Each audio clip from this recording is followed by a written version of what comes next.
Tumsifuni Yesu Kristo. Karibuni sana wapendwa mahali hapa Jerusalem Family TV. Ikiwa leo ni siku yetu nyingine tena ambao Mungu anatupa kibali kukutana mahali hapa kwa ajili ya kwenda kuendelea na semina yetu nzuri ya Pasaka, ikiwa ni semina ya siku 5 iliyoandaliwa na Jerusalem Family TV ambayo ni huduma ya uinjilishaji kwa njia ya vyombo vya habari. Leo ni siku ya pili ya semina yetu. Nami naitwa Mwalimu Petro, napatikana Jimbo Kuu Katoliki la Arusha nchini Tanzania. Karibu sana mpendwa, mahala popote pale unaponitazama, mahala popote pale unaponisikiliza. Karibu sana, tusonge mbele na semina yetu. Tufungue kwa sala ili tuanze rasmi semina. Kwa jina la Baba na la Mwana na Roho Mtakatifu, amen. Baba Mungu, tunakushukuru, tunasema asante kwa ajili ya siku ya leo ambayo Baba, kwa ajili ya upendo wako, wema wako na uaminifu wako unatupa kibali watoto wako kukutana hapa Bwana kwa ajili ya kuendelea na haya mafundisho. Mungu, tunakuinua, tunakusifu, tunakuabudu kwa ajili ya matendo yako makuu ambayo Bwana umeendelea kutenda maishani mwetu.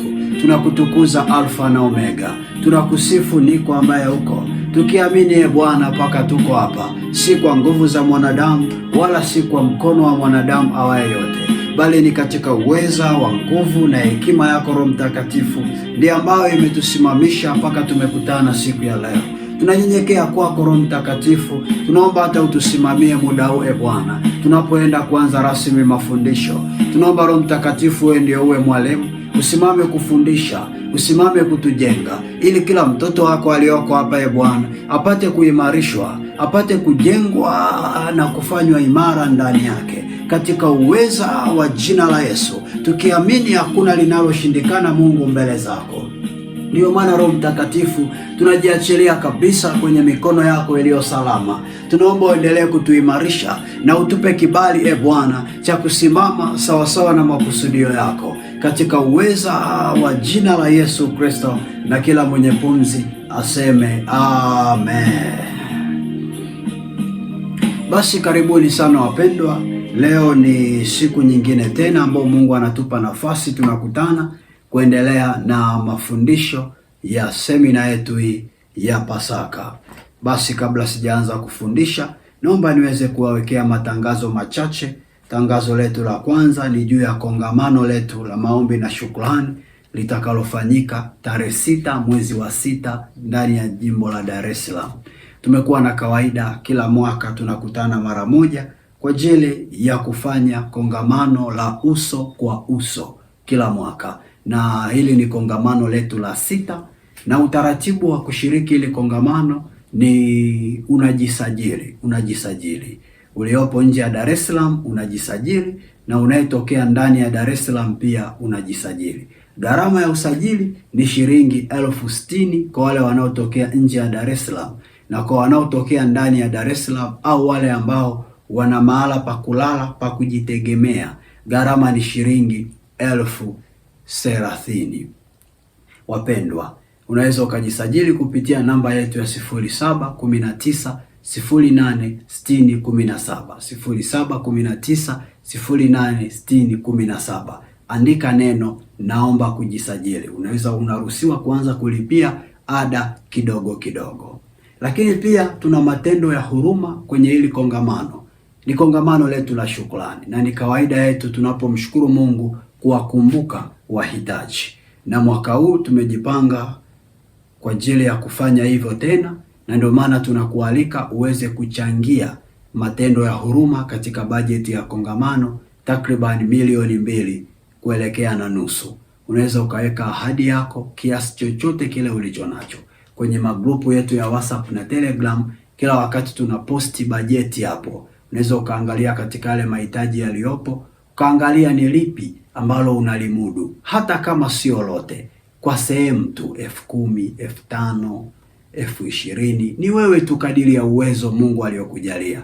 Weka ahadi yako kwa kutuandikia kile kiasi ambacho utachangia, kisha tutumie kwenye namba 0719 08 60 17, 0719 08 60 17. Kwenye hiyo namba tuandikie kile ambacho unachangia kwenye matendo ya huruma.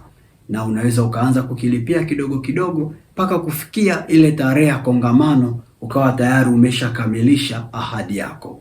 Kwa wapendwa, tunakaribishwa wote tuwe sehemu ya hizi baraka za Mungu katika hili kongamano la mwaka 2026. Karibuni sana, karibuni mno. Basi wapendwa, mara baada ya matangazo haya machache, tuendelee na darasa la semina yetu, ikiwa leo ni siku ya pili. Tuombe. Mungu, tunakushukuru, tunasema asante. Tazama Bwana, umetuwezesha kutangaziana mawili matatu. Mungu, ni kwa uweza wa nguvu na upako wako. Tazama sasa Bwana, tunaenda kuanza rasmi kujifunza. Tunaomba Roho Mtakatifu uliye mwalimu wa walimu usimame sasa, utusaidie kuweza kujengwa, utusaidie kuweza kuelewa, ili kile ambacho tunaenda kujifunza hapa Baba kiweze kuachilia uamsho ndani yetu, na watu wote tuweze kuimarika katika jina la Mungu Baba, Mwana na Roho Mtakatifu, tuseme amen. Basi wapendwa, karibuni sana, tusonge mbele na somo tulilo nalo katika semina. Somo linaitwa fikiri na kutenda kama kiumbe hai kwa sababu Kristo yu hai. Fikiri na kutenda kama kiumbe hai kwa sababu Kristo yu hai. Fikiri na kutenda kama kiumbe hai kwa sababu Kristo yu hai. Fikiri na kutenda kama kiumbe hai kwa sababu Kristo yu hai. Hili ndiyo somo letu tulilopewa. Malengo tulio nayo katika hili somo, malengo tulio nayo ni kuimarisha imani zetu kwenye eneo la ufufuko wa Yesu, ili tuweze kuona matokeo kimatendo ya kufaidika na tendo la Yesu kufufuka maishani mwetu. Malengo yetu ni kuimarisha imani zetu kwenye eneo la ufufuko wa Yesu Kristo, ili tuweze kuona matokeo kimatendo ya kufaidika na tendo hili la Yesu kufufuka maishani mwetu. Andiko letu linalotubeba kwenye hii semina ni kile kitabu cha Injili ya Mathayo, ile sura ya 28 ule mstari wa kwanza hadi wa sita. Injili ya Mathayo sura ya 28 mstari wa kwanza hadi wa sita ndiye andiko letu mama linalotubeba kwenye hii semina. Nitalisoma kama nilivyosoma jana. Hata Sabato ilipokwisha ikapambazuka siku ya kwanza ya juma, Mariam Magdalena na Mariam yule wa pili walikwenda kulitazama kaburi, na tazama, palikuwa na tetemeko kubwa la nchi, kwa sababu malaika wa Bwana alishuka kutoka mbinguni, akaja akalivingirisha lile jiwe, akalikalia. Na sura yake ilikuwa kama umeme, na mavazi yake meupe kama theluji. Na kwa kumwogopa wale walinzi wakatetemeka, wakawa kama wafu. Malaika akajibu akawaambia wale wanawake, msiogope ninyi, kwa maana najua ya kuwa mnamtafuta Yesu aliyesulubiwa. Hayupo hapa, kwani amefufuka kama alivyosema. Njoni mpatazame mahala pale, mahali alipolazwa. Katika hili neno tunaona wanawake kina Mariam Magdalena, Mariam yule wa pili wanavyoenda ile siku ya kwanza ya juma pale makaburini kwa ajili ya kwenda kutazama mwili wa Yesu. Biblia inasema walikuta jiwe limevingirishwa na malaika amesimama kwenye lango, akawaambia, mnamtafuta Yesu aliyesulubiwa. Hayuko hapa, amefufuka kweli kweli kama alivyosema. Njoni mpatazame mlipomweka. Kwa hiyo akapokea taarifa ya kufufuka kwa Bwana wetu Yesu Kristo. Na jana tuliangalia kwamba Wakristo wote kwa asilimia kubwa tunaamini juu ya ufufuko wa Yesu. Na ndio maana inapofika msimu kama huu wa Pasaka, tunapoanza kusherekea ufufuko, kila mmoja huwa anakuwa na nia binafsi ambayo ameweka ya kimaombi. Wengine wanaomba katika Pasaka hii waweze kufufuka na Bwana kwenye uchumi wao. Wengine wanaomba Pasaka hii waweze kufufuka na Bwana kwenye ndoa zao. Wengine wanaomba Pasaka wafufuke na Bwana kwenye familia zao. Kwa kila mmoja huwa anaomba kadiri ya imani yake. kwa sababu tunaamini juu ya Yesu amefufuka. Ila changamoto ilipo ni mara baada ya kuomba, ni wachache wanaoona kweli yale maeneo waliyoyaombea ufufuo yamefufuka kweli. Wengi inapita Pasaka, mauti inabaki pale pale, tunasubiri Pasaka ijayo, tunaomba tena ufufuo, inapita, hatuoni chochote kilichofufuka. Na jana tukasema sababu kubwa ni kwenye eneo la fikra za Wakristo wengi hazijapokea na kuamini juu ya ufufuko wa Yesu. Tunaamini kwenye mdomo na tunaomba kwenye mdomo, ila fikra bado zimeshikilia mauti. Na tuliangalia mambo mengi sana siku ya jana kwenye ile eneo la fikra. Kama unataka upate vizuri, rudia lile somo la siku ya kwanza. Mimi siwezi kurejea yote, nimefanya tu kukukumbushia. Rudia pale kwenye YouTube channel yetu ya Jerusalem, tembelea pale YouTube, utapata lile somo zima na utapata kitu kikubwa sana ndani yako. Sasa leo siku ya pili tunasonga mbele zaidi kwenye somo letu hili kwa kwenda kuangalia kipengele kinachoitwa usipobadilisha fikra. Usipobadilisha fikra utabaki kuwa yule yule. Kipengele chetu kinaitwa usipobadilisha fikra utabaki kuwa yule yule. Kipengele chetu cha leo kinaitwa usipobadilisha fikra utabaki kuwa yule yule. Hichi ni kipengele kidogo ndani ya somo letu hili linaloitwa fikiri na kutenda kama kiumbe hai kwa sababu Kristo yu hai. Kwa wale wanaojua lugha ya Kiingereza, kipengele hichi unaweza ukakiita ni subtopic. Usipobadilisha fikra utabaki kuwa yule yule. Wapendwa, usipobadilisha fikra zako, kila mwaka utasherekea Pasaka na hauwezi ona kamwe matokeo ya Pasaka hiyo kwenye maisha yako.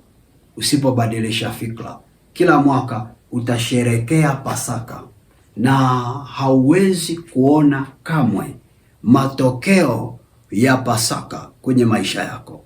Utaisherekea Pasaka, itapita, itakuja Pasaka nyingine, utasherekea tena, utaomba ufufuke kwenye maisha yako, utabaki kuwa yule yule, itakuja na nyingine na nyingine, mpaka siku umebadilisha fikra zako.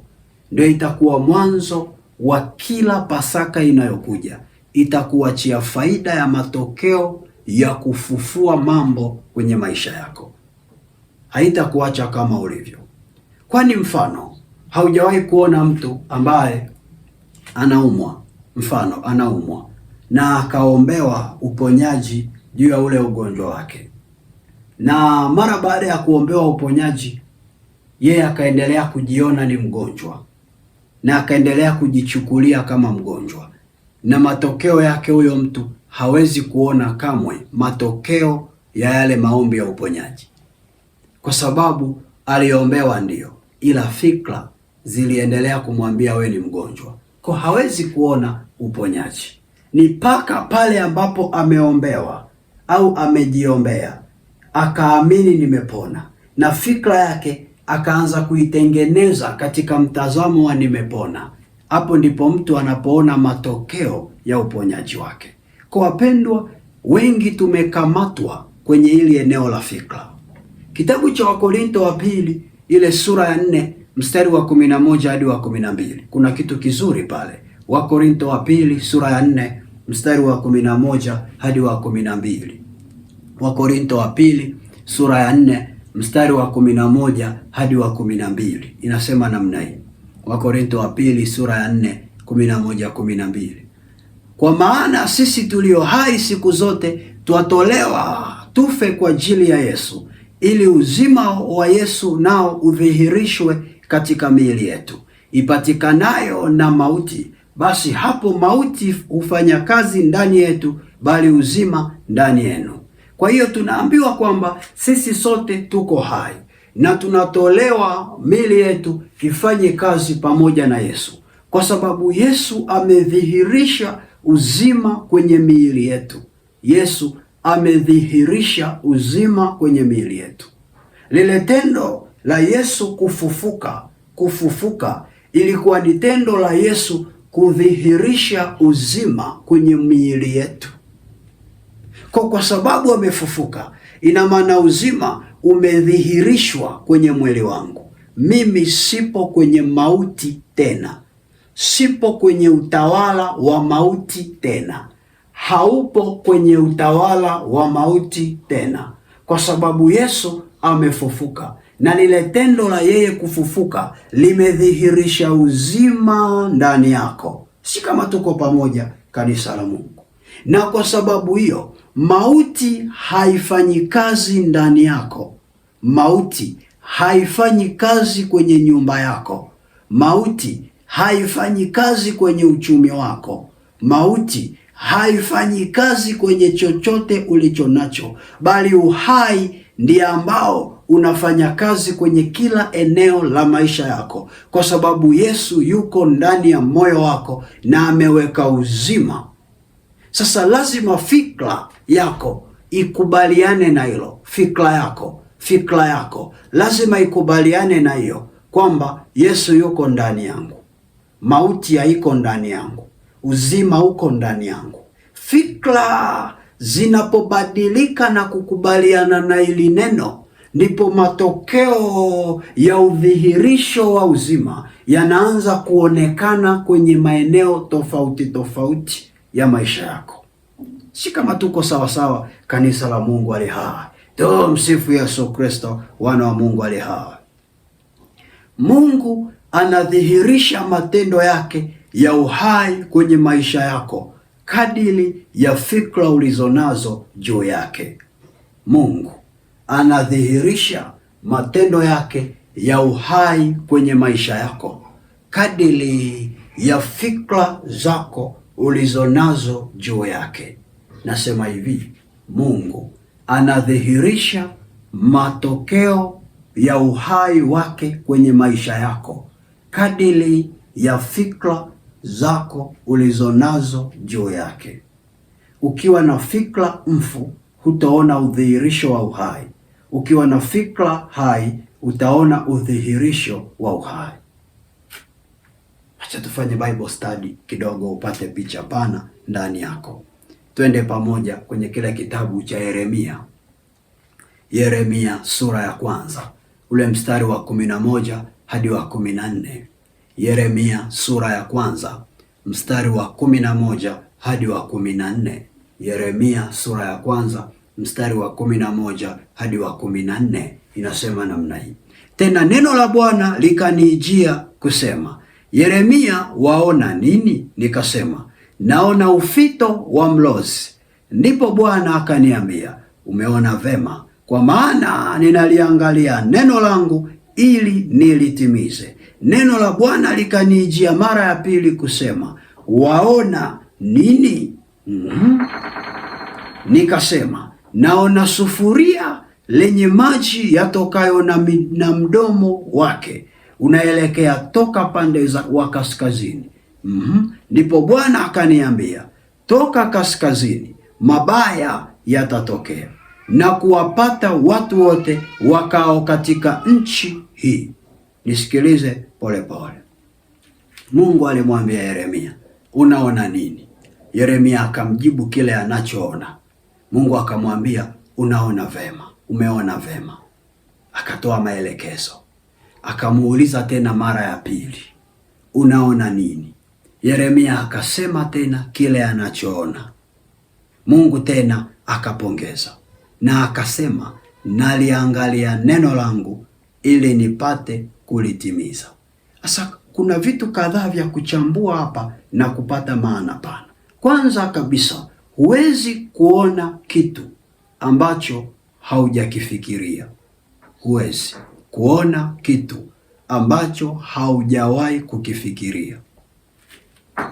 Huku kuona ambako Mungu alikuwa anamuuliza Yeremia, si kule kuona katika macho ya damu na nyama, ilikuwa ni kuona kwa kiroho. Huku kuona Mungu anakomuuliza Yeremia hakukuwa kuona kwa macho ya damu na nyama, kama ambavyo sasa hivi labda unanitazama kwenye YouTube, unaniangalia kwa macho kwenye video yako. kwenye simu yako, kwenye kompyuta yako, unaniona, sio kuona huko. Kama ambavyo umekaa umeplay audio unanisikiliza kwenye simu yako au kwenye redio yako au kwenye bluetooth yako na unaiona hivi redio yako, sio kuona kwa namna hiyo ambako Mungu alikuwa anamuuliza Yeremia anapomwambia unaona nini, ila ilikuwa ni kuona kwa kimaono, ilikuwa ni kuona kwa kiimani, ilikuwa ni kuona katika namna ya ulimwengu wa roho. Ndio anamwambia unaona nini.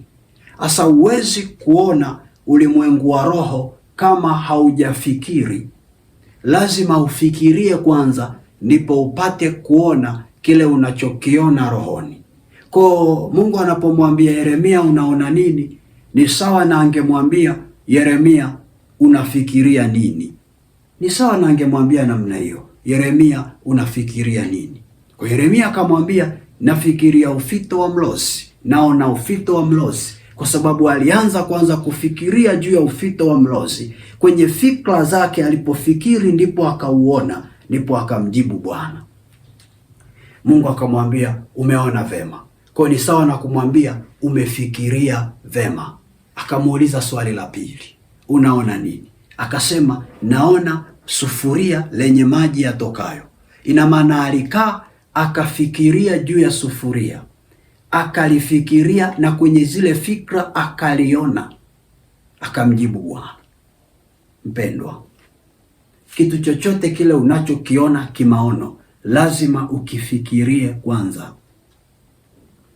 Ndio maana hata Danieli kwenye kile kitabu cha Danieli anasema ile sura ya 9, Danieli kwa kuvisoma kwake vitabu alifikiri juu ya mwaka, alifikiri. Baadhi ya Kiswahili huwa vinasema aliona juu ya mwaka, kwa sababu alifikiri akapata kuona juu ya huo mwaka. Alifikiri akapata kuona juu ya huo mwaka. Kwa mfano muda huu nikikwambia unaona nini juu ya mwaka 2027, tuko 2026. Nikikuuliza unaona nini juu ya mwaka 2027, itakubidi utulie ufikirie kwenye akili yako 2027 itakavyokuwa. Utaifikiria we, afu ndo utanijibu, mwalimu, kwa kweli nimefikiria. Nilipomaliza kufikiria ndipo nimeona 2027 Bwana, nimegundua 1, 2, 3. Umeona eh? Ndio maana nakueleza huwezi kuona kimaono bila kufikiria. Kwa Yeremia anapoambiwa unaona nini, ni sawa na kuambiwa unafikiria nini. Wapendwa, Yeremia alikuwa anafikiri kama Mungu anavyofikiri. Yeremia alikuwa anafikiri kama Mungu anavyofikiri. Kwa lugha nyingine unaweza ukasema Yeremia alikuwa anaona kama Mungu anavyoona. Kilichompa Yeremia pointi za Mungu kumwambia umeona vema au umefikiria vema ni kwa sababu alikuwa anaona na alikuwa anafikiria kama Mungu alivyokuwa ameshafikiria juu ya lile jambo. Kwa kama Mungu alivyokuwa tayari ameshalifikiria, tayari ameshaliona, ndivyo Yeremia naye aliliona hivyo hivyo na akalifikiria hivyo hivyo, na ndio maana Mungu akamwambia umeona vema. Acha nikusomee tena hii Yeremia sura ya 1 ule mstari wa 12 peke yake. Hiyo ndiyo Bible study wapendwa. Yeremia 1:12 peke yake inasema, ndipo Bwana akaniambia umeona vema, umeona vema, kwa maana na ninaliangalia neno langu ili nilitimize. Ninaliangalia neno langu. Ina maana Yeremia aliona sawasawa na neno la Mungu aliloliangalia ili alitimize. Yeremia aliona sawasawa na neno la Mungu aliloliangalia ili alitimize. Yeremia akuona kinyume na neno la Bwana, akufikiri kinyume na neno la Bwana, ila alifikiri sawasawa na neno la Bwana lililokuwa limekusudiwa. Si kama tuko pamoja kanisa la Bwana? Kama unaelewa sema amen mahala ulipo. Sema tena amen. Kandarabosha karaba. Ukifikiri kama Mungu anavyofikiri, kila tendo la maisha yako litakuwa hai. Ukifikiri kama Mungu anavyofikiri, kila tendo na kila neno la maisha yako litakuwa hai, kwa sababu Mungu ndiye ambaye atakuwa anahakikisha na anafanikisha hilo neno au hiyo fikra ulionayo katika hilo tendo. Unapofikiri kinyume na fikra za Mungu, moja kwa moja unapokuwa kwenye utekelezaji wa hilo tendo ulilolifikiria kinyume na fikra za Mungu, Mungu anakuacha peke yako, unabaki unalitekeleza peke yako. Kwa uwe na uhakika mwisho wake itakuwa ni mauti, kwa sababu ambako hakuna ulinzi wa Bwana, shetani atapapiga na patakosa uwezo wa kumzuia shetani. Kwa uwe na uhakika mauti lazima itakupata.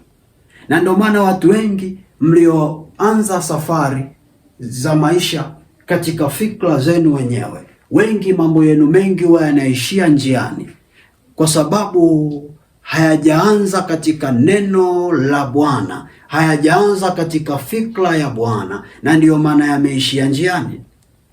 Ukitaka yafike yanapostahili kufika, lazima ufikiri na utende sawasawa na neno, ili Mungu anapokaa mbinguni anasema, naliangalia neno langu kwenye moyo wa fulani ili nilitimize. Sasa Mungu akikaa, anapokuwa anaangalia neno lake kwenye moyo wako, hakuti neno lake, anakuta fikra zako, anakuta mawazo yako, kwa anakosa cha kukitimiza. Matokeo yake unaishia njiani tu. Na ukimkuta anayefanya katika Bwana, unamkuta yeye anaona tu mema. Angalia hata kile kitabu kingine kinavyosema, kile kitabu cha Isaya, ile sura ya 55 ule mstari wa 11. Isaya sura ya 55 ule mstari wa 11. Isaya 55:11 inasema namna hii: ndivyo litakavyokuwa neno langu litokalo katika kinywa changu, halitanirudia bure, bali litatimiza mapenzi yangu, nalo litafanikiwa katika mambo yale niliyolituma. Kwa Mungu anasema ndivyo litakavyokuwa neno lake litokalo katika kinywa chake, halitamrudia bure, litatimiza mapenzi yake, nalo litafanikiwa katika mambo aliyoyatuma. Nisikilize polepole. Mungu anapoweka fikra zake ndani yako, na wewe ukakubali kufikiri sawasawa na fikra za Mungu, ukakubali kutembea sawasawa na fikra za Mungu, ameshaahidi popote zilipo fikra zake hazitarudi bila kutimia. Lazima zitimie, na si tu kutimia, bali zitatimia katika namna ya kufanikiwa na kumfanikisha yule aliyezibeba hizo fikra kwenye moyo wake. Si kama tuko pamoja, kanisa la Mungu? Kwa njia rahisi ya kutoboa, njia rahisi ya kuona mpenyo, njia rahisi ya kuvuka hapo ambapo umeshindwa kuvuka, ni lazima ukae kwa upya kutafuta Mungu anafikiri nini juu ya hiyo hali ulio nayo. Lazima urudi kutafuta kwa upya Mungu anafikiri nini juu ya hitaji nililo nalo. Lazima urudi kufikiri kwa upya Mungu anafikiri nini juu ya kile ninachohitaji nipate ili niwe salama. Utakapopata vile namna Mungu anavyofikiri, ndio mwanzo wa wewe kufanikiwa kwenye hilo eneo, ndio mwanzo wa wewe kuvuka kwenye hilo eneo, ndio mwanzo wa wewe kuona nuru kwenye hilo eneo, ndio mwanzo wa wewe kuona njia kwenye hilo eneo. Ila kukosa kujua kile Mungu anachofikiri juu ya hilo jambo, ndio mwanzo wa wewe kuendelea kuona mauti ndani yako. Neno la Bwana halitarudi hadi litimie. Tafuta kujua anachofikiri kwa ajili yako ili kitimie kitu cha uhai kwenye maisha yako. Bwana asifiwe. Kandaraboshakarabaseke. Sema amen. Haleluya. Wana wa Mungu ali hai. Kandaraboshaka. Wacha muda huu ni kuonyesha kipengele muhimu sana ambacho kitakusaidia kukufanya uweze kufikiri kama Mungu anavyofikiri. Kwa sababu mpaka sasa nimesha kuonyesha kufikiri kama Mungu anavyofikiri ndio mwanzo wa wewe kuona mema na uhai kwenye maisha yako. Sasa utawezaje kufikiri kama Mungu anavyofikiri? Tuende pamoja na mimi ni kuonyeshe muda huu. Kumbuka tupo darasani. Kwa kuwa na utulivu ili Roho Mtakatifu akusaidie usiondoke mtupu. Twende tuangalie kipengele kinaitwa namna ya kujifunza kufikiri kama Mungu. Namna ya kujifunza kufikiri kama Mungu. Namna ya kujifunza kufikiri kama Mungu. Naomba niweke tahadhari.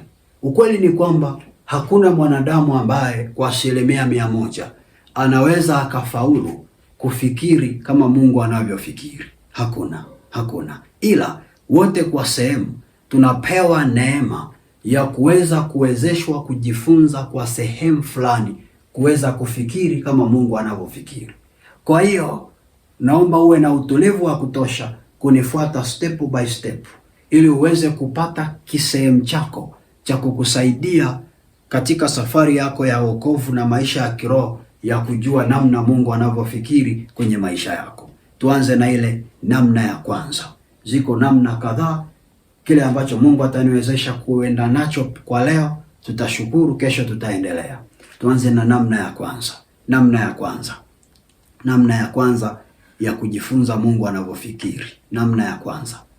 Lazima ukubali na kutambua ukweli kwamba Mungu huwa haeleweki.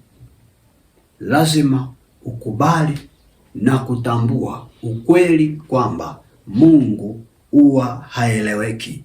Hii ni namna ya kwanza ya kujifunza kufikiri kama Mungu. Namna ya kwanza, lazima ukubali na kutambua Mungu huwa haeleweki. Lazima ukubali na kutambua ukweli kwamba Mungu huwa haeleweki. Kwa ukitaka kuweza kufikiri kama Mungu anavyofikiri, eneo la kwanza lazima uhakikishe unakubali na unatambua ukweli uliopo kwamba Mungu huwa haeleweki. Kile kitabu cha Isaya sura ya 40 mstari wa 28. Isaya sura ya 40 mstari wa 28. Najua hii pointi niliyokusomea si pointi nyepesi kueleweka kwa watu wengi, lakini wewe kuwa tu mpole, utaelewa kadiri Mungu atakavyokusaidia. Isaya 48 ule mstari wa 28. Isaya sura ya 40 ule mstari wa 28. Isaya sura ya 40 ule mstari wa 28. Isaya sura ya 40 ule mstari wa 28 inasema namna hii. Je, wewe hukujua, hukusikia ya yeye Mungu wa milele, Bwana muumba misho wa dunia, hazimii wala hachoki, akili zake hazichunguziki. Narudia tena kusoma Isaya 40 ule mstari wa 28. Je, wewe hukujua, hukusikia yeye Mungu wa milele, Bwana muumba misho ya dunia, hazimii wala hachoki, akili zake hazichunguziki. Kwa hili neno linatuonyesha kwamba Mungu muumba wa miisho yote ya dunia hazimii, hachoki, akili zake hazichunguziki. Ina maana Mungu hazimii, hachoki. Tangu ameumba dunia hajawahi kuchoka, lakini sisi kila siku tunachoka, na ndio maana ikifika usiku tunalala, na wengine mnalala mnaamka bado mmechoka. Unaomba likizo ukapumzike, huko kwenye kulikizo unaendelea kuchoka. Sisi hao wanadamu, ila Mungu yeye hana likizo, hazimii, hachoki, halali, hanywi soda, hanywi maziwa, hali mchana, hali usiku, yupo tu siku zote za maisha yetu. Yupo, hachunguziki, akili zake wala chochote alichonacho hakichunguziki. Na ndio maana pointi yetu inasema lazima ukubali na kutambua Mungu haeleweki. Tunaposema haeleweki, tunamaanisha haeleweki kwa sababu hachoki, haeleweki kwa sababu hachunguziki, haeleweki kwa sababu huwezi ukamsoma ukammaliza ukasema hapa nimemaliza kumuelewa Mungu. Hamaliziki kueleweka.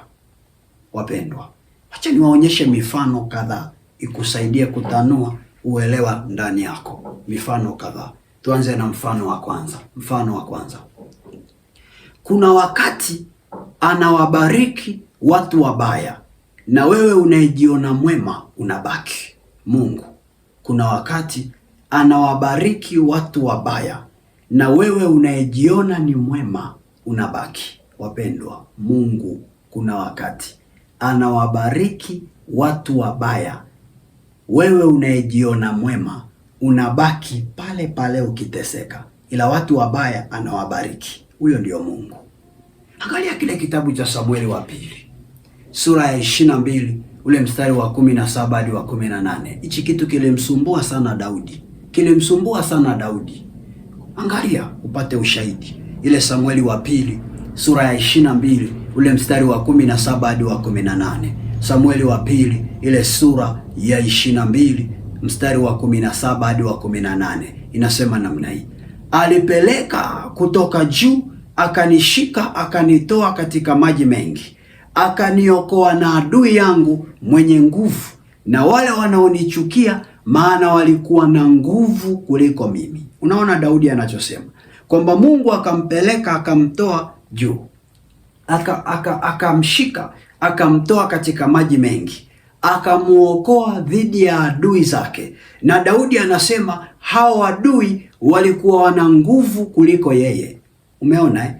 Ni adui zake Daudi, ila Daudi anakiri kabisa kwamba hao adui licha ya kuwa ni adui zangu, ila walikuwa na nguvu kuliko mimi. Kwa kama Mungu asingemuokoa, maana yake hao maadui wangemmaliza.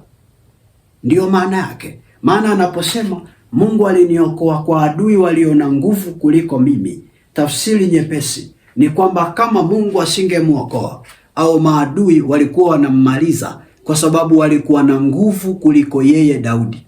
Sasa hizi nguvu wametoa wapi? Na kwa nini wammalize Daudi? Ina maana Mungu ndio mpaji wa yote. Ni maadui wa Daudi, ila Mungu aliwajalia nguvu kumzidi. Nguvu ya fedha, nguvu ya mamlaka, nguvu ya maendeleo, na Daudi akawa yuko chini yao. Si kama tuko pamoja. Kwa licha ya Daudi wema alionao, licha ya bidii katika maombi alionayo, na Daudi alikuwa mtu wa maombi kweli kweli, mtu wa mifungo kweli kweli, mtu wa kusifu na kuabudu kweli kweli, alikuwa ni mchaji na mwema mwenye kumcha Bwana. Ila licha ya bidii na wema wa Bwana Daudi aliyokuwa nao, ila bado kuna maadui, yani watu ambao walikuwa wanamwabudu shetani, walikuwa wanamzidi nguvu na waliendelea kumtesa. Ndio maana nikakwambia Mungu anawabariki maadui, watu wabaya, na we mwema unabaki pale pale. Sio kitu chepesi wapendwa. Na unaweza ukajiuliza ni kwa nini? Na mimi nitakujibu kwamba Mungu haeleweki. Yeye ndiye anajua kwa nini anafanya hivyo. Kuna watu mko hapa, kuna watu ni maadui, wamewakamata kabisa na wamewabana mahala pagumu. Na ukiangalia unaomba, unafunga, unasali, lakini bado hao maadui wamekukamata. Na bila Mungu kuingilia kati, wanakumaliza, na unajua kabisa wanakumaliza. Nisikilize, huyo ndio Mungu. Acha nikuonyeshe mfano wa pili. Mfano wa pili.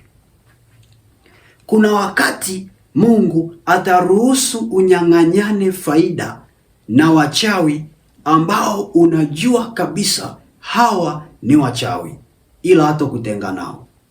Kuna wakati Mungu ataruhusu unyang'anyane faida na wachawi, na unajua kabisa fulani ni mchawi, na una uhakika kabisa ni mshirikina. Unajua kabisa mahala alipo si kwa nguvu zake, ni kwa nguvu za kiganga na ushirikina, ila bado Mungu ataruhusu unyang'anyane naye faida, hata kutenga naye. Na kuna wakati utakuwa unasikia hasira, unamsemesha kabisa Bwana kwenye maombi yako. Kwa nini Bwana usinitenge na haya mazingira? Kwa nini Bwana usinitenge na hawa watu? Kwa nini unaruhusu niendelee kupambana nao na kung'ang'aniana nao faida? Ila Bwana anaendelea kukuacha hapo hapo, sikutengi, sikutengi. Huyo ndio Mungu. Angalia kile kitabu cha Mathayo kinavyosema. Injili ya Mathayo sura ya 5 ule mstari wa 43 hadi wa 45. Mathayo sura ya 5 mstari wa 43 hadi 45. Mathayo sura ya 5 mstari wa 43 hadi 45 inasema namna hii: mmesikia kwamba imenenwa, mpende jirani yako na umchukie adui yako. Lakini mimi nawaambia, wapendeni adui zenu, waombeeni wanaowaudhi, ili mpate kuwa wana wa Baba yenu aliye mbinguni. Maana yeye huwaangazia jua lake waovu na wema, huwanyeshea mvua wenye haki na wasio haki. Huyo ndiyo Mungu. Nakumbuka miaka fulani iliyopita, kipindi hicho bado sijahamia Arusha, nilikuwa naishi Dar es Salaam. Nilipokuwa kule, nakumbuka kuna biashara moja niliwahi kufanya, na nilipokuwa nafanya ile biashara, kuna watu fulani ambao nao pia walikuwa wanafanya hiyo biashara kama mimi niliyokuwa nafanya, na wao hawakuwa watu wa kusali kama mimi, walikuwa ni watu wa miungu, na nilikuwa najua kabisa ni watu wa miungu, na wao wenyewe wanajijua kabisa ni watu wa mambo mengine. Na mimi nikawa nafanya biashara zangu na wao wanafanya biashara zao.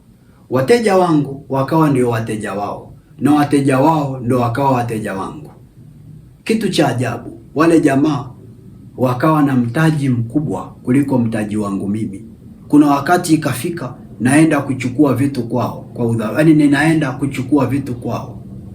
Nakumbuka kama sikosei, kuna wakati nilitaka hadi niende nikakope vitu kwao, ini hali wao ni watu wa miungu na mimi ni mtu wa Mungu aliye hai, lakini nataka nikakope kwao. Umeona hiyo? Na kuna wakati ilikuwa inanisumbua kwamba Mungu, mbona hamna mahala nimekosea? Mbona hamna mahala nimetenda dhambi? Mbona ninajitahidi kufanya kazi kwa bidii, lakini kwa nini unaruhusu hawa watu wa upande wa pili wanipite mpaka naenda kulia shida kwao? Lakini Mungu alinyamaza. Niliishi vile alivyotaka niishi. Unanielewa nachosema? Kwa isikusumbue mtu wa Mungu ulioko hapa, pale unapoona unanyang'anyana faida na wabaya, unanyang'anyana faida na maagenti. Huyo ndiyo Mungu, haeleweki. Kwa hiyo lazima fikra zako zikubali kwamba Mungu niliye naye haeleweki. Fikra zako zisipomuelewa Mungu, utashindwa kufikiri kama yeye. Muda mwingi utajikuta unalalamika kwa nini unanyang'anyana na wabaya, badala uendelee kunyang'anyana nao. Kwa sababu kumbuka, kadiri unavyonyang'anyana nao, ndipo itafika wakati yatajitenga maji na mafuta, na Mungu wako ataonekana ni mkubwa kuliko wao. Nisikilize, Mungu hakufukuza waganga na wachawi kwenye ule ufalme wa Yezebeli na Ahabu. Mungu aliwaacha wachawi waendelee kuwepo, aliwaacha waganga waendelee kuwepo. Kwa Elia anapotumwa na Mungu aende akasimame kama mtumishi wa Mungu kwenye zile nyakati, anga la eneo la akina Yezebeli lilikuwa limekamatwa na wachawi. Kwa hiyo Elia anaomba anga, anafunga mbingu na anaombea lile anga, na wachawi nao wanaloga kwenye lile anga. Kwa Yeremia akajikuta, Elia akajikuta ananyang'anyana wingu na wachawi. Kuna wakati wachawi wanamzidi ujanja, wingu linakuwa upande wao. Kuna wakati Elia naye anawazidi ujanja, wingu linakuwa upande wake. Mungu akufukuza wale wachawi mpaka Elia alipokuja kugundua kwa nini Mungu amewaacha, na Elia alipojifunza kufikiri kama Mungu anavyofikiri, akagundua kwamba Mungu amewaacha hawa wachawi wawepo, ninyang'anyane nao anga. Kumbe anataka ili awathibitishie mimi Mungu ni mkubwa na sio mdogo kama miungu yao. Ndipo Yeremia alipowaambia, njoni leo huko iwekwe sadaka ya ndama, ikajulikane leo ni nani ni Mungu katika Israeli. Wakaanza kuweka misadaka yao, wakajenga na madhabahu yao, wakaanza kumwita Mungu wao. Elia amekaa tu anawaangalia, wamemwita, Biblia inasema Mungu wao hakuitika. Akaanza kuwaziaki, labda Mungu amelala. Mwamsheni. Ingekuwa ni zama za leo, Elia angewaambia labda Mungu amezima simu, mtumieni meseji, akiamka aikute. Lakini ola, baadaye ilipofika saa ya Elia, rapa koriasaka, alipoweka tu moto namna hii, Biblia inasema alipojenga madhabahu, moto ulishuka ukalamba kila kitu, na wale wachawi waliokuwa wananyang'anyana naye faida wakajua yuko Mungu aliye mkuu kuliko Mungu wa Elia, na tangu siku hiyo waliacha kunyang'anyana faida na Elia, waliondoka wao, Elia akabaki anapeta. Rapa koriasaka. Sijui Mungu anaongea na nani hapa, lakini Mungu ananisemesha kuna watu wanavuka. Kuna watu wanavuka. Rapa sekete. Usiumie moyo kunyang'anyana faida na maadui. Rapa koriasaka. Nisikilize. Hata Isaka alipofika Gerali, Abimeleki alimwambia kwamba ondoka kwetu, una nguvu kuliko sisi. Kwa nini? Kwa sababu Isaka alinyang'anyana faida na Abimeleki, na Abimeleki aliponyang'anyana na kunyang'anyana faida na Isaka, akagundua kwamba huyu kijana sio wa kunyang'anyana naye faida. Hakika ana Mungu wake, ana nguvu kuliko Mungu wetu. Kijana, ondoka, tuachie nchi yetu.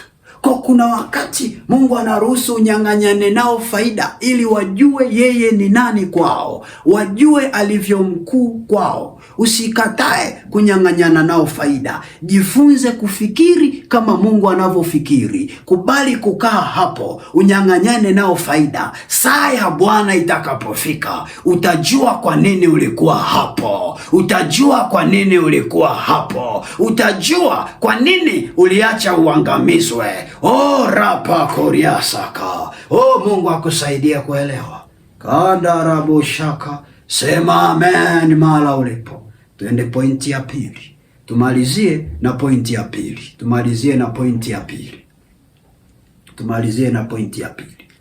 Pointi ya pili inasema, jambo la pili linasema, unapaswa kutambua Mungu ana tabia ya kulifikiria jambo mwisho wake, wakati tu likiwa mwanzo hata halijaanza.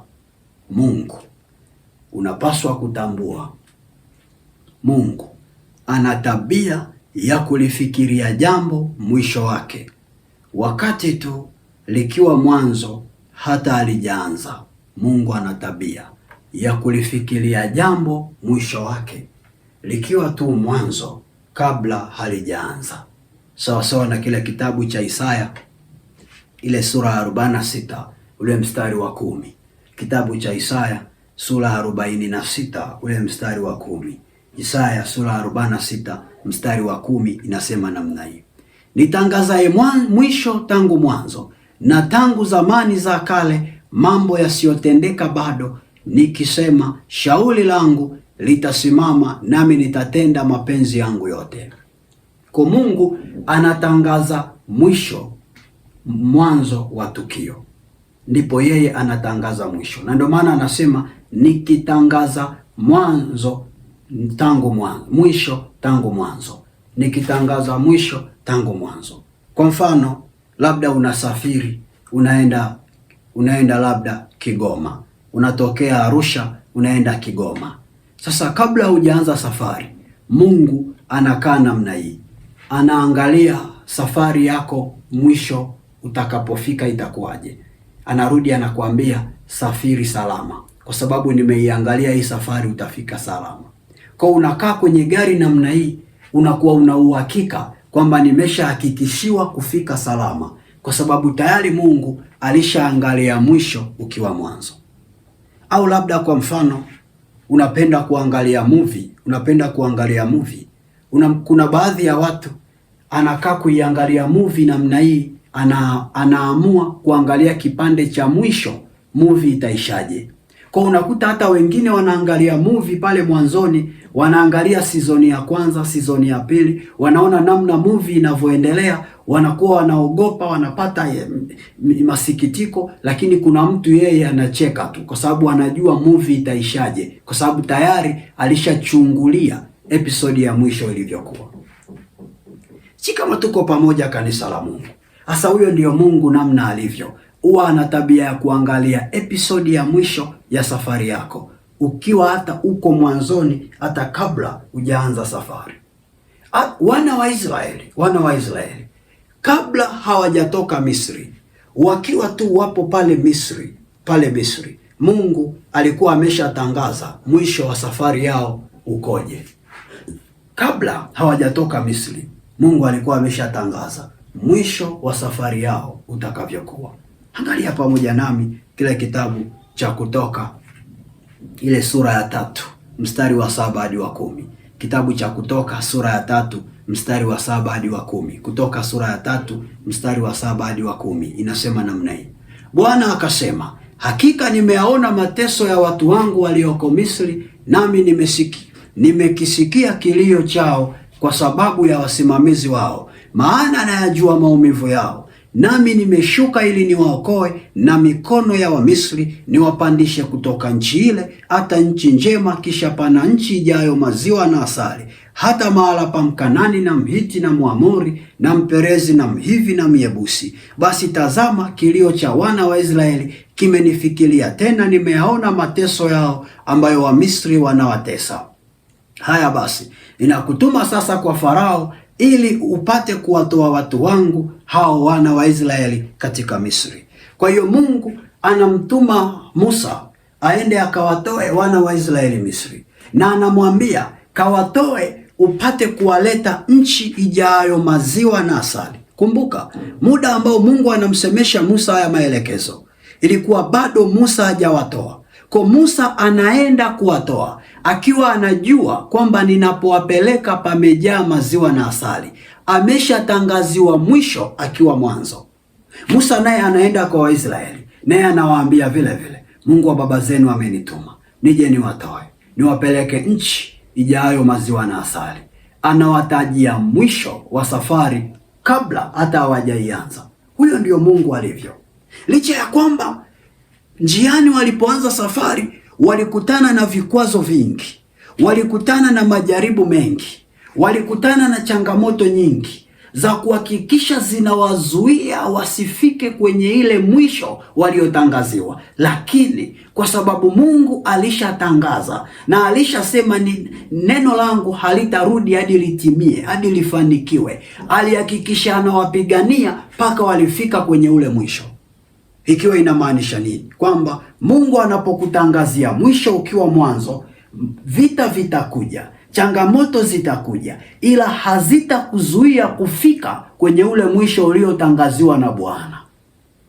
Kwani wazee walisemaje Waswahili?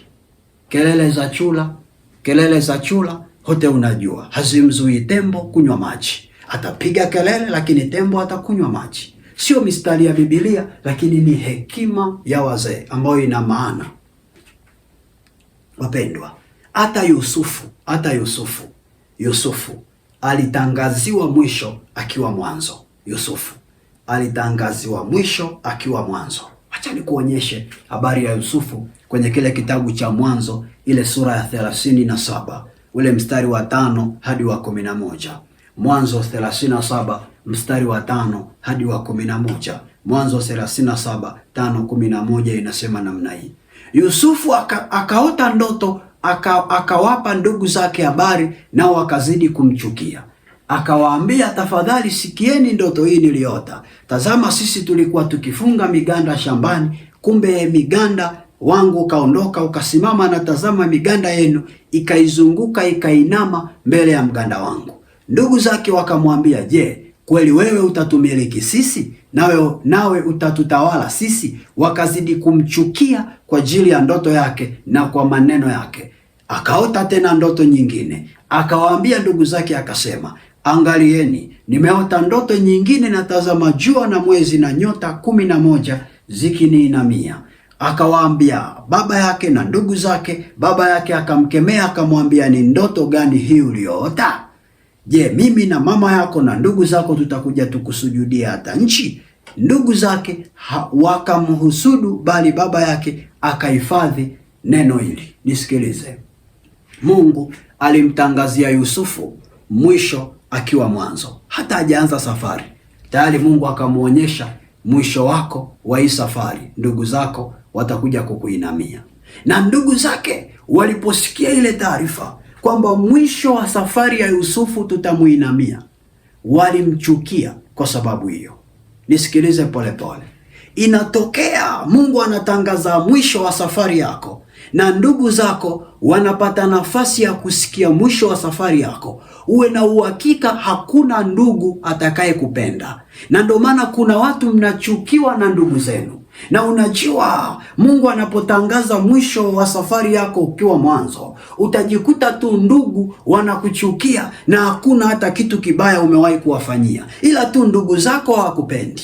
Na unakuta kuna mtu anasema, mimi kwenye familia yetu sielewi kwa nini napigwa vita, kwa nini sipendwi na wenzangu. Wengine hata umezaliwa nao kabisa tumbo moja, lakini hawakupendi. Nisikilize, hawawezi kukupenda kwa sababu umetangaziwa mwisho wako, na kwenye mwisho wa safari yako imeonekana watakusujudia, umeonekana utakuwa mkuu kuliko wao. Kwa uwe na uhakika, kwa sababu utakuwa mkuu kuliko wao, lazima ndani yao kuwe na husuda, kuwe na wivu juu yako, na watafanya mipango ya kuhakikisha wanakwamisha ile ndoto yako. Waliokuwa na mipango ya kukwamisha ndoto ya Yusufu hawakuwa ndugu wa nje, walikuwa ni ndugu wa damu.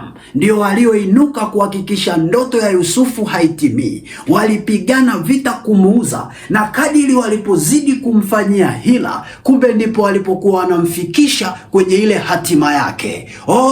Watainuka ndugu zako, watakupiga vita, watakuinulia vita. Kadiri wanavyokuinulia vita, kadiri wanavyokusimanga, kadiri wanavyokushambulia, kumbe ndivyo wanavyokufikisha kwenye hatima ya safari yako. Wakati mwingine wanaweza wakafikiri ndio wamekumaliza.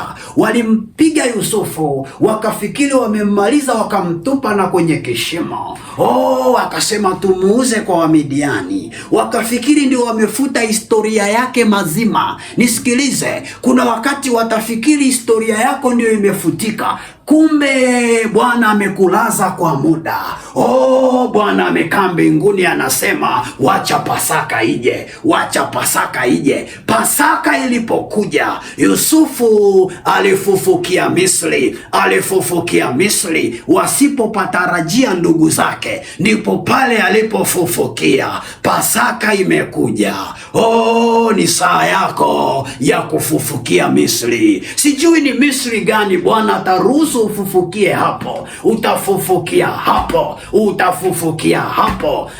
Ndani yangu nasikia sauti inasema, waambie wamefufuka, waambie wamefufuka. Nami nakutangazia kwa mamlaka Mungu alionipa, kwa mamlaka Mungu alionipa, kwa mamlaka Mungu alionipa, katika jina la Yesu Kristo, mtoto wa Mungu ulioko hapa, umefufuka pamoja na Bwana, umefufuka pamoja na Bwana. Kama Yusufu alivyofufuka, na wewe ndivyo umefufuka. Yusufu alifufuka na cheo kipya cha uwaziri mkuu, na wewe umefufuka na cheo kipya.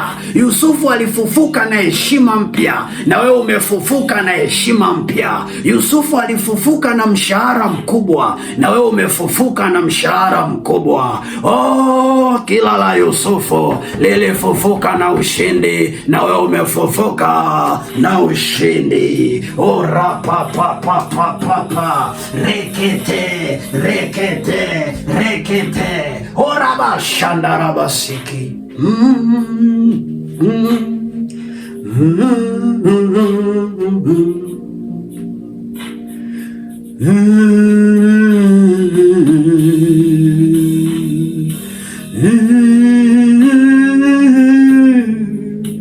Mtu wa Mungu ulioko hapa, hakikisha umemwelewa Mungu kwamba fikra zake zinatangaza mwisho ukiwa mwanzo. Hakikisha nawe fikra zako zinajifunza kufikiri mwisho ukiwa mwanzo, ili katika mwanzo wa safari yako, ukae kimaandalizi, kujua kwamba nitapigwa vita, nitashambuliwa na wote wanaonishambulia, ni ili nisifikie mwisho.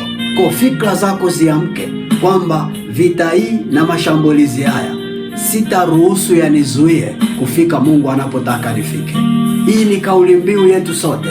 Vita hii na mashambulizi haya hayatanizuia kufika pale Mungu anapotaka nifike. Haijalishi vita ni kali kiasi gani, haijalishi maumivu nayasikia makali kiasi gani, haijalishi nalipa gharama ngumu kiasi gani, haijalishi napita na machozi kiasi gani, haijalishi sina wa kunifariji wala kunitia moyo, lakini sitazimia njiani, sitakufa njiani. Lazima nifike kwenye ule mwisho mwema Bwana alioniandalia. Maumivu haya ni kama tu vikwazo, ila vitanizuia nifike Bwana aliponiandalia. Ora shekete. Hizo ndio fikra ambazo washindi tunapaswa kufikiri pamoja na Bwana. Ora shakanda. Inanena mema.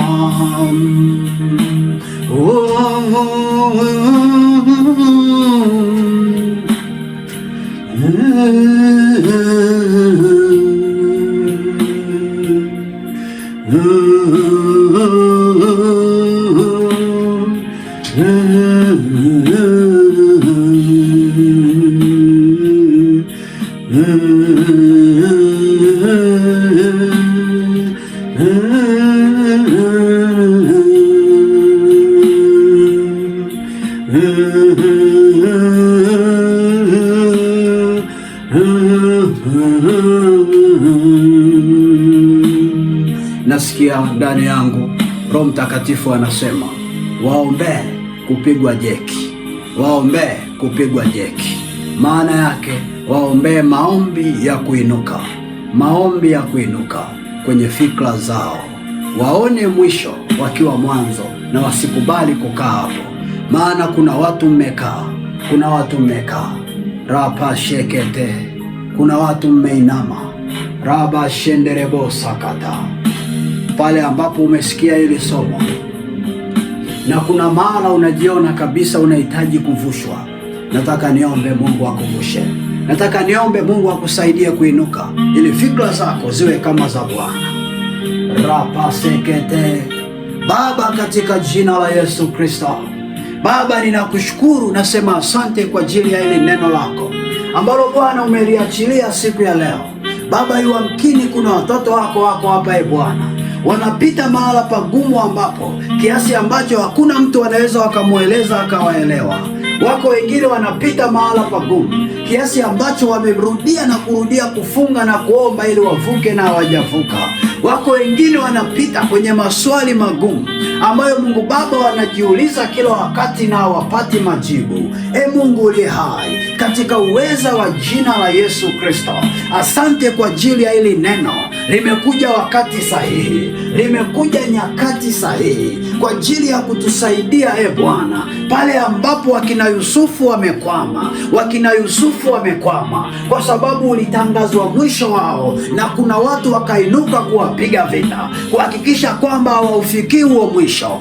Mungu asante, ninaomba utumbukize fikra zako ndani yao kama ulivyotumbukiza zile fikra zako ndani ya Yusufu. Hakukata tamaa licha ya kwamba alienda kuwa mtumwa kwa Potifa. Hakukata tamaa wala hakuvunjika moyo kuona anaishi kama mtumwa. Yamkini mtoto wako aliyoko hapa kwa sasa anapita mahala ambapo pamemfanya awe mtumwa, Bwana mtie moyo, asikate tamaa kwenye huo utumwa wake, maana yeye si mtumwa siku zote, bali ni mtumwa kwa muda.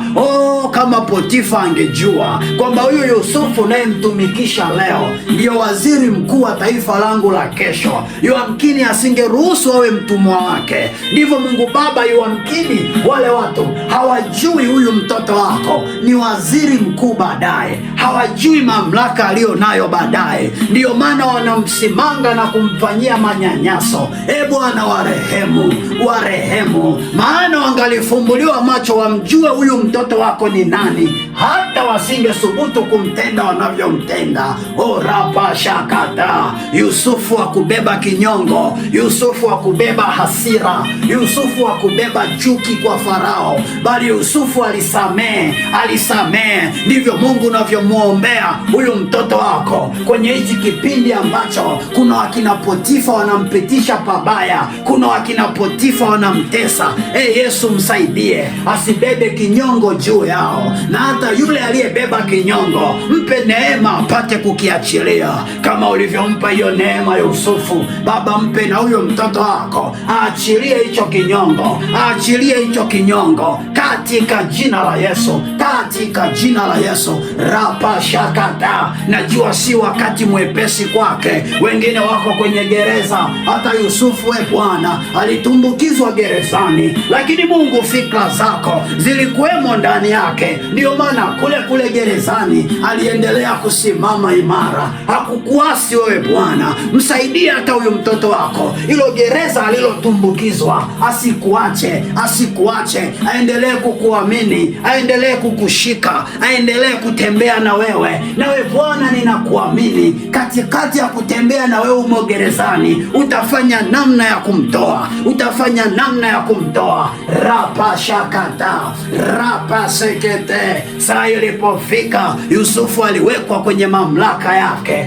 Mungu Baba, saa itakapofika, ninaamini huyu mtoto wako, saa hiyo ni leo, ni leo. Ile neema ya ufufuko wa Yesu ifufue maisha ya mtoto wako, atoke kwenye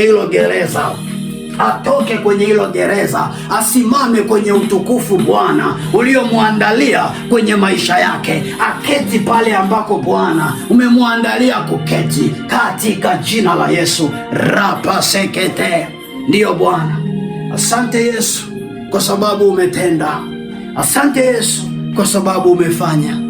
Tunalihimidi jina lako, Alfa na Omega. Rapa seke. Tunakuinua Bwana wa majeshi, maana umejibu na kuonekana. Baba, hata tunapohitimisha hii siku hii ya pili, Yesu, tunarudisha utukufu wote kwako. Tunaenda kinyume hata na roho zote za visasi na malipizi dhidi ya yule adui Shetani. Tunaomba Bwana vikae mbali nasi. Tunaomba ulinzi wako na neema yako viendelee kutufunika, ili tuendelee kutembea katika wingu la utukufu wako. Damu ya Yesu inenayo mema kuliko ile ya Abili. Tunaomba Bwana endelee kutulinda na kutupigania, ili tuendelee kuwa salama, katika jina la Baba, Mwana na Roho Mtakatifu. Popote ulipo sema amen. Mungu awabariki sana wapendwa. Wale ambao tuna shuhuda, karibuni mtume shuhuda zenu kwenye namba yetu ya 0719 086017, 0719 086017. Tutumie shuhuda kwenye namba hiyo. Lakini pia karibu ujisajili kuja kongamano na matendo ya huruma. Karibu uweke ahadi yako, na Mungu akubariki sana.